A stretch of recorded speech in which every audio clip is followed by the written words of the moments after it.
देखिए 6.2 का question number 1 है। इसका पार्ट नंबर 1 लिखा हुआ है, कहता है write down the equation of tangents and normals to the circle. Equation of tangent और इक्वेशन ऑफ नॉर्मल फाइंड करें इस सर्कल पे। अब देखिए आपके सामने कुछ मैंने लिखी हुई इक्वेशंस ये लिख के रखी हैं। इन इक्वेशंस को बारी बारी यूज़ करना है, लेकिन अभी फिलहाल जो मैं यूज़ करने लगूँ जो मेथड, वो इन चारों में से कोई एक भी नहीं है, वो एक डिफरेंट मेथड है। ठीक है, देखें ज़रा, इक्वेशन ऑफ टेंजेंट और इक्वेशन ऑफ नॉर्मल फाइंड करनी है। तो इक्वेशन किसी टेंजेंट हो या नॉर्मल, टेंजेंट लाइन हो या नॉर्मल लाइन, दोनों केसेस में जो इक्वेशन हम यूज करेंगे वो ये होगी x minus x one is equal to y minus y one is equal to m into x minus x one, y minus y one is equal to m into x minus x one. ठीक है, यानी point slope form जो है वो हमने use करनी है। तो अब ये वाली फॉर्म यूज करने के लिए हमारे पास जो लाइन हमने फाइंड करनी है उस लाइन की स्लोप हमारे पास होनी चाहिए, और वो लाइन जिस पॉइंट में से पास कर रही है उस पॉइंट के कोऑर्डिनेट्स हमारे पास होने चाहिए। ठीक है, अब उस पॉइंट के कोऑर्डिनेट्स तो हमारे पास मौजूद हैं, ये और ये। ठीक है, लेकिन जो लाइन हमने फाइंड करनी है उस लाइन की स्लोप हमारे पास मौजूद नहीं है। अब फाइंड हमने कौन सी लाइन करनी है, टेंजेंट लाइन और नॉर्मल लाइन। तो पहले टेंजेंट लाइन में फाइंड करके दिखाता हूँ आपको। तो जब मैंने टेंजेंट लाइन फाइंड करनी है तो टेंजेंट लाइन की स्लोप मेरे पास होनी चाहिए। ठीक है, जब टेंजेंट लाइन की स्लोप होगी तो यहाँ मैं वैल्यू पुट कर दूंगा, जबकि y1 और x1 ये वैल्यू तो गिवन है ही मुझे पहले से, तो सिंपली मुझे स्लोप चाहिए टेंजेंट लाइन की। अब देखिए टेंजेंट लाइन की कोई भी कर्व है, कोई भी कर्व, चाहे वो सर्कल है, चाहे वो एलिप्स है, पैराबोला है, हाइपरबोला है, किसी भी तरह की कर्व है, हर तरह की कर्व के लिए अगर हमने टेंजेंट फाइंड करना है उस कर्व पे, तो हम सिंपली उस कर्व का डेरिवेटिव ले लेंगे। कर्व की जो इक्वेशन गिवन है उसका डेरिवेटिव ले लेंगे। डेरिवेटिव लेंगे तो हमारे पास स्लोप आ जाएगी। ठीक है, तो अब जरा देखिए ये सर्कल है, इस सर्कल पे हमने टेंजेंट फाइंड करना है ना, तो इस सर्कल का डेरिवेटिव मैं ले लेता हूँ। तो इस इक्वेशन को मैं वन का नाम दे देता हूँ, सर्कल की इक्वेशन को, और लिखता हूँ differentiating equation one with respect to x. X के रिस्पेक्ट से इसको डिफरेंशिएट कर देता हूँ। तो देखें एक्स स्क्वायर का डेरिवेटिव क्या आता है, 2x प्लस वाई स्क्वायर का डेरिवेटिव होता है 2y into d y by d x is equal to, जबकि 25 एक कांस्टेंट है तो उसका डेरिवेटिव होगा 0। इसमें कोई इशू तो नहीं है, डेरिवेटिव्स आते हैं ना, कोई मसला तो पूछ नहीं। No sir. अच्छा अब जरा देखें, डेरिवेटिव हमें चाहिए, मैंने भी आपको बताया कि अगर स्लोप फाइंड करना है तो सिंपली डेरिवेटिव फाइंड कर लें, डेरिवेटिव ही स्लोप होती है। तो यहाँ से d y by d x की अगर मैं वैल्यू सेपरेट करता हूँ तो डायरेक्टली मैं लिख रहा हूँ, डायरेक्टली ये वैल्यू मैं लिख देता हूँ, ये होगी माइनस एक्स बाई वाई। समझ आ गई? ये जो है सर्कल की, ये जो सर्कल है हमारे पास, इस सर्कल की किसी भी पॉइंट पे अगर हमने स्लोप फाइंड करनी है तो ये स्लोप का फार्मूला हमारे पास आ गया। अब अगर पर्टिकुलरली ये जो पॉइंट है 4 3, इस पॉइंट 4 3 पे अगर मैंने फाइंड करनी है, जो है स्लोप फाइंड करनी है, टेंजेंट की स्लोप अगर मैंने पॉइंट 4 3 पे फाइंड करनी है, तो इधर मैं x की जगह 4 और y की जगह 3 पुट कर दूंगा, तो मेरे पास इस वाले पॉइंट की स्लोप आ जाएगी 4 3 की। इस पॉइंट को चले मैं नाम दे देता हूँ अपनी आसानी के लिए, पॉइंट p का नाम दे देता हूँ। ठीक है, ये जो पॉइंट 4 3 है इसे मैंने p का नाम दे दिया। तो अब मैं कहूंगा now slope at point p will be equal to what, क्या होगा, dy by dx at point p। ठीक है, dy बाई dx में पॉइंट p में पुट कर रहा हूँ। तो अब देखें पॉइंट p के कोऑर्डिनेट्स क्या है, 4 और 3, तो x की जगह 4 आ जाएगा, y की जगह 3 आ जाएगा, तो ये मेरे पास स्लोप आ गई टेंजेंट लाइन की। समझ आ रही है? यहाँ पे मैं mp नहीं लिखता, स्लोप ऑफ टेंजेंट है ना, तो mt लिख देता हूँ, slope of tangent, t for tangent. और किस पॉइंट पे, इस पॉइंट p पे। क्लियर हो गया? थोड़ा मजीद डिटेल से लिख देता हूँ, slope of tangent at point p। अब ज्यादा बेहतर हो गया, slope of tangent at point p। इस पॉइंट p पे स्लोप मेरे पास आ गई टेंजेंट लाइन की। मतलब ये कि अगर ये सर्कल है, लेट सपोज ये अगर सर्कल है, इस सर्कल पे ये वाला है वो पॉइंट p, ये जो पॉइंट है 4 3 ये है, तो इस पॉइंट पे जो टेंजेंट बने, टेंजेंट लाइन बनेगी, ये बनेगी टेंजेंट लाइन। तो उस टेंजेंट लाइन की ये मेरे पास स्लोप आती है -4/3। क्लियर हुई ये बात? कोई मसला तो नहीं है इसमें? सर जी ये जो इक्वेशन है ये सर्कल की इक्वेशन है। यस, ये सर्कल की इक्वेशन है, x² + y² = 25। 25 है 5 का स्क्वायर। और ये पॉइंट ये पॉइंट p जो है सर्कल के ऊपर लाई करता है ना, यही तो उसका क्वेश्चन है। ओके कहता है ये सर्कल पे ये जो पॉइंट 43 है, इस पॉइंट 43 पे आपने टेंजेंट फाइंड करके दिखाना है। तो यही मैंने सर्कल आपको ड्रा करके दिखा दिया। ये सर्कल है x² plus y² is equal to 25, ठीक है। और इस सर्कल के ऊपर ये वाला है पॉइंट P, इस पॉइंट P पे ये टेंजेंट मैंने फाइंड करना है, इस टेंजेंट की इक्वेशन फाइंड करनी है। अच्छा जरा देखें मैं सर जी, ये जो इक्वेशन आपने लिखी है, equation of tangent to circle at point P, ये क्यों नहीं हमने यूज किया? Equation of tangent at point P, क्या क्या करूँ इसको? ये जो आपने साइड पे इक्वेशंस नहीं लिखी, फॉर्मूलाज, वो वाले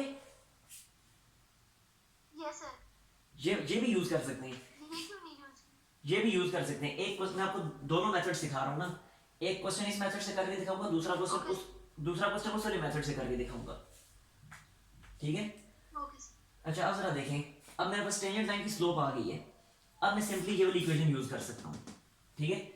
तो ये सर्कल में रिमूव कर लूंगा, स्क्रीनशॉट लेना तो ले ले।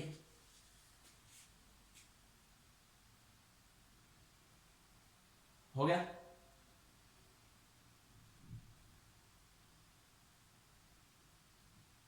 हाँ जी हो गया है, स्क्रीनशॉट लेना है या नहीं? यस सर, ये अच्छा आप जरा देखिए, now equation of tangent is, now equation of tangent at point P, ये पॉइंट P जो आप फोर्स रही, इसमें मैं इक्वेशन ऑफ टेंजेंट अब फाइंड कर रहा हूँ, जो कि है y minus y1 is equal to m into x minus x1।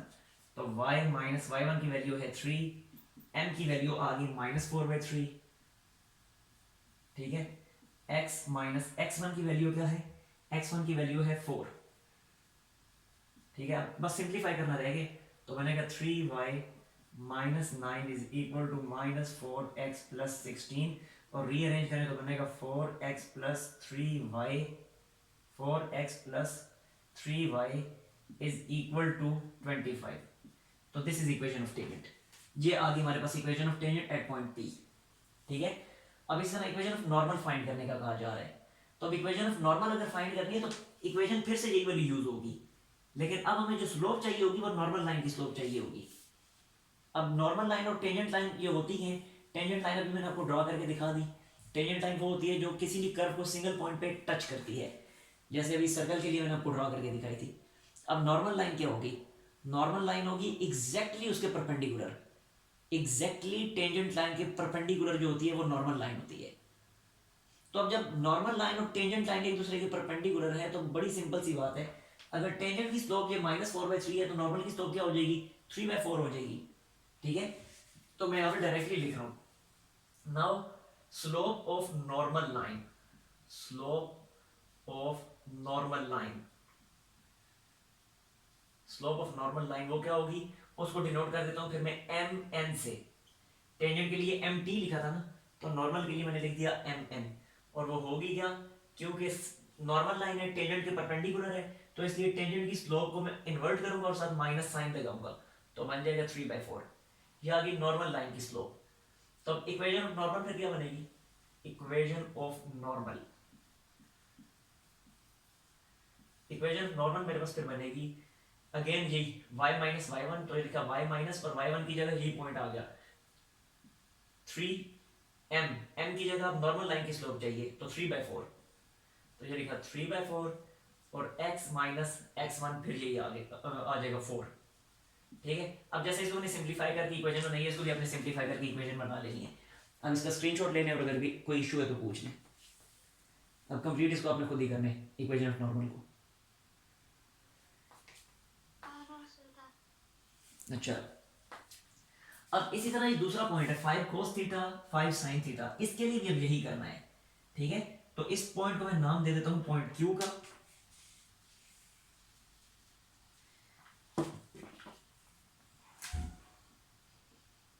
तो इस पॉइंट को मैं नाम दे देता हूं पॉइंट Q का। अब इस पॉइंट Q के लिए भी सेम यही सारे का सारा प्रोसेस करना है, तो ऐसे ही डिफरेंशिएट करना है। डिफरेंशिएट करने के बाद ये यहां तक पहुंचेंगे जब, तो अब क्योंकि पॉइंट Q पे है तो मैं लिखूंगा यहां पे tangent, slope of tangent at point Q, at point Q, ठीक है, और अब यहाँ पे -4/3 नहीं आएगा। डिफरेंशिएट करके यही वैल्यू आएंगी। जाहिर सी बात है, सर्कल तो वही वाला है ना, सर्कल तो वही है, फिर उसी को डिफ्रेंशिएट करेंगे, यहाँ तक तो ऐसे ही रहेगा। अब आगे जब पॉइंट पुट करूंगा तो अब यहाँ पी नहीं लिखूंगा बल्कि लिखूंगा पॉइंट क्यू, ठीक है। Okay okay sir. और अब ये क्या बनेगा, ये माइनस ऐसे ही आ जाएगा और x की जगह आ जाएगा 5 cos theta, 5 cos theta divided by y की जगह आ जाएगा 5 sin थीटा, ये आ गया 5 sin थीटा। अब दोनों 5 5 कैंसिल हो जाएंगे तो सिंपली आ जाएगा माइनस cot थीटा।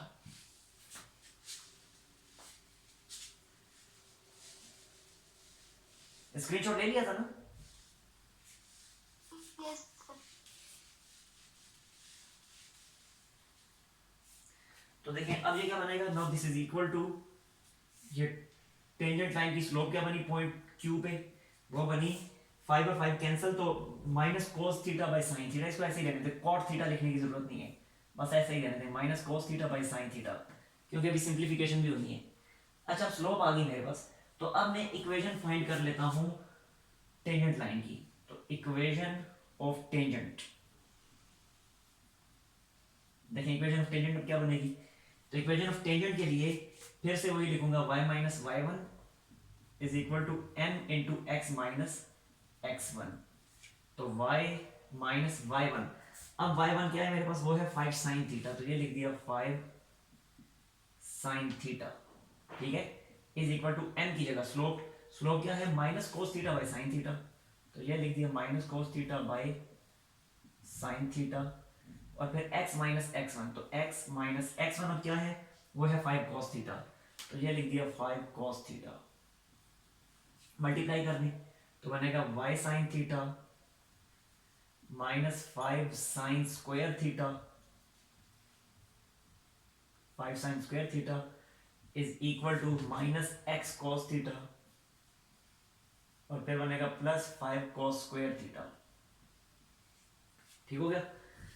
अब सब कुछ इधर शिफ्ट कर दें तो इधर आके बनेगा x cos थीटा, ये बनेगा plus y sin theta as it is, ठीक है, और ये माइनस 5 cos स्क्वायर भी, सॉरी ये प्लस 5 cos स्क्वायर भी जब इधर शिफ्ट होगा तो बनेगा माइनस 5 cos स्क्वायर, तो माइनस 5 कॉमन लेने से अंदर ब्रैकेट में बचेगा sin square plus cos square, sin square theta plus cos square theta and this is equal to 0, ठीक है। और अब ये बना x cos theta plus y sin theta minus, और हमें पता है sin square plus cos square 1 के इक्वल होता है, तो 1 5 से मल्टीप्लाई होकर 5 दे देगा, so this is required tangent line at point Q, ठीक है। इसका लेने स्क्रीनशॉट और अगर कोई मसला है तो पूछ लें। इसके बाद फिर मैं नॉर्मल लाइन की इक्वेशन, नॉर्मल लाइन की स्लोप फिर आपको फाइंड करके दिखा देता हूँ। अच्छा नेक्स्ट है नॉर्मल लाइन के लिए, तो ये तो आई थी स्लोप ऑफ टेंजेंट। अब देखें स्लोप ऑफ नॉर्मल क्या बनेगी।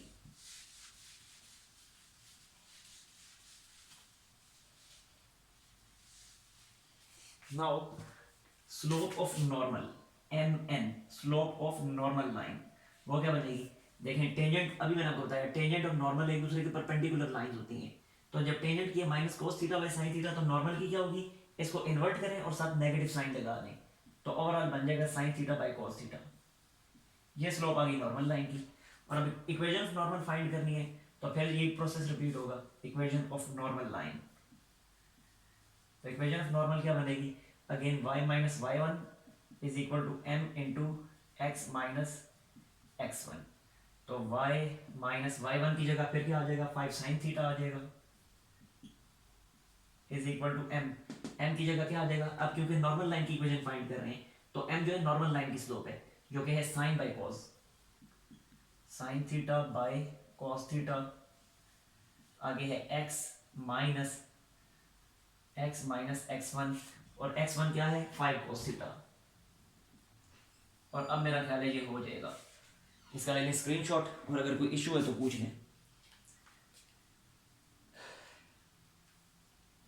सर ये जो बनेगा 5 sin थीटा cos थीटा, इसकी जगह हम क्या डालेंगे।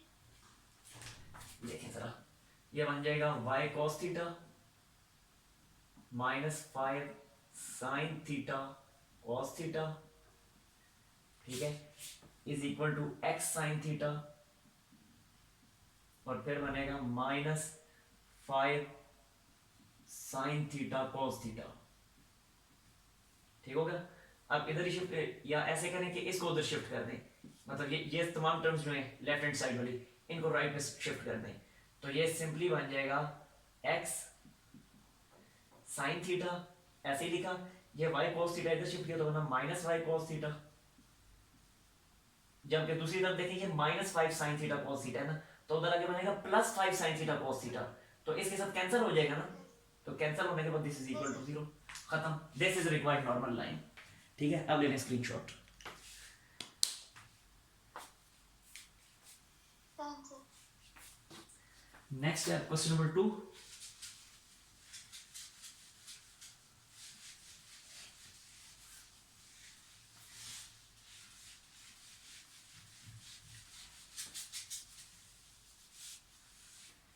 अब क्वेश्चन नंबर 2 है, उसमें सर्कल जो है वो इसमें जनरल फॉर्म में गिवन है।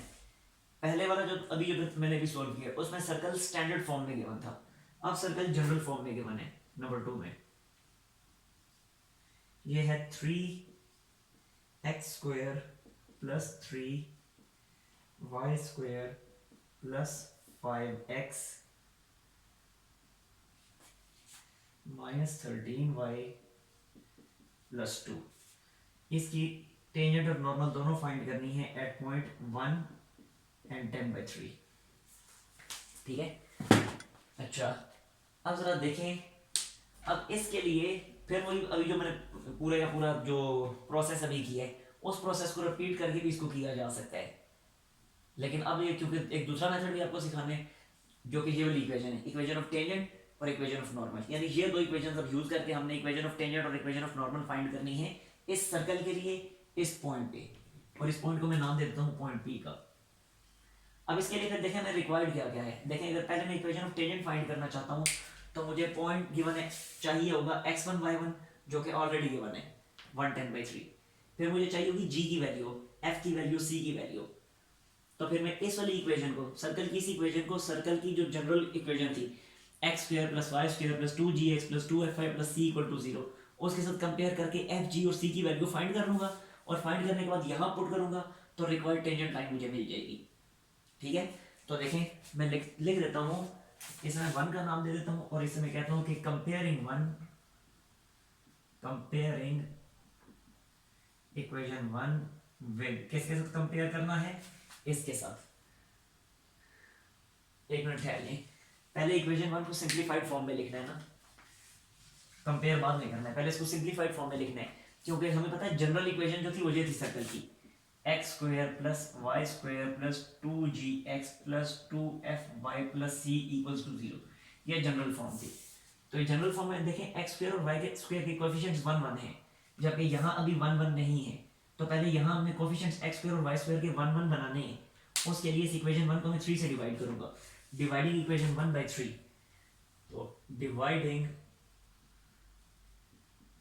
डिवाइडिंग इक्वेशन 1 बाय 3, तो 3 से डिवीजन के बाद बनेगा x square plus y square plus 5/3x minus 13/3y plus 2/3, और यहाँ पे इक्वल टू 0 भी था, इज इक्वल टू 0। ठीक है, अच्छा अब इस इक्वेशन को मैं उस वाली इक्वेशन के साथ कंपेयर कर लेता हूँ, तो अब इसको मैं लिखता हूँ इक्वेशन 2 और लिखें कंपेयरिंग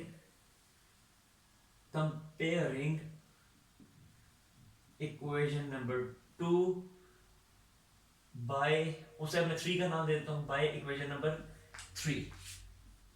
ये सर्कल की जनरल फॉर्म थी, तो जब कंपैरिजन होगा तो देखिए बिल्कुल क्लियर है कि 2 वो x का जो कोएफिशिएंट है 2g है और यहाँ x का कोएफिशिएंट 5/3 है, तो 2g आ रहा है 5/3 के इक्वल, तो यहाँ से g की वैल्यू क्या आ जाएगी हमारे पास, यहाँ से g की वैल्यू आ जाएगी, g की वैल्यू यहाँ से आ जाएगी 5/6।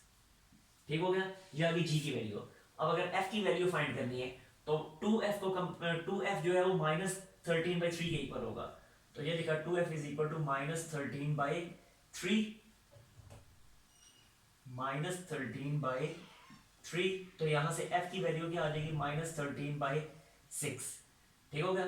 और अब c की वैल्यू फाइंड करनी है तो बहुत सिंपल है, c जो 2/3 के इक्वल आ गया, कंपेयर करके देख लें। अब इन तीनों वैल्यूज को आपने पुट करना है इस वाली इक्वेशन में, क्योंकि ये जो है ना इक्वेशन ऑफ टेंजेंट है सर्कल की, तो इसमें पुट करें आपको रिक्वायर्ड टेंजेंट लाइन मिल जाएगी। तो मेरा नहीं ख्याल इसमें कोई मुश्किल है, अगर कोई मुश्किल है तो पूछ लें, और अगर नहीं है तो स्क्रीनशॉट ले लें। Done sir. कोई मसला तो नहीं है इसमें? No sir. बिल्कुल इसी तरह जब इक्वेशन ऑफ नॉर्मल फाइंड करनी है तो देखें यहाँ इस वाली इक्वेशन में पुट करना है। ये है y माइनस, देखें y1 और x1 दोनों वैल्यूज गिवन है, g फाइंड कर लिया, x1 गिवन है, y1 गिवन है, f फाइंड कर लिया, वो भी बस जस्ट यहाँ पे पुट करनी है तो आपको इक्वेशन ऑफ नॉर्मल भी मिल जाएगी, ठीक होगा। अच्छा सर हाँ जी, ये अच्छा ठीक है, समझ आ गई।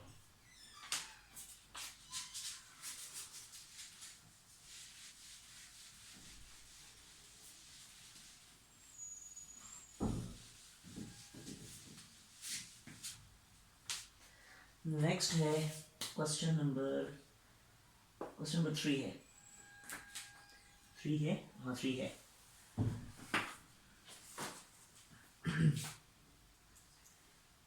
क्वेश्चन 3 का देखें, कहते हैं check the position of the point, ये एक पॉइंट है 5 6, इसे मैं P का नाम दे देता हूँ। कहते हैं आपने इस पॉइंट P की पोजीशन फाइंड करनी है with respect to circle. Part 1 में है x² + y² = 81। कहता है ये जो पॉइंट P है आपने इसकी पोजीशन फाइंड करनी है with respect to circle, circle के रिस्पेक्ट से, एक मिनट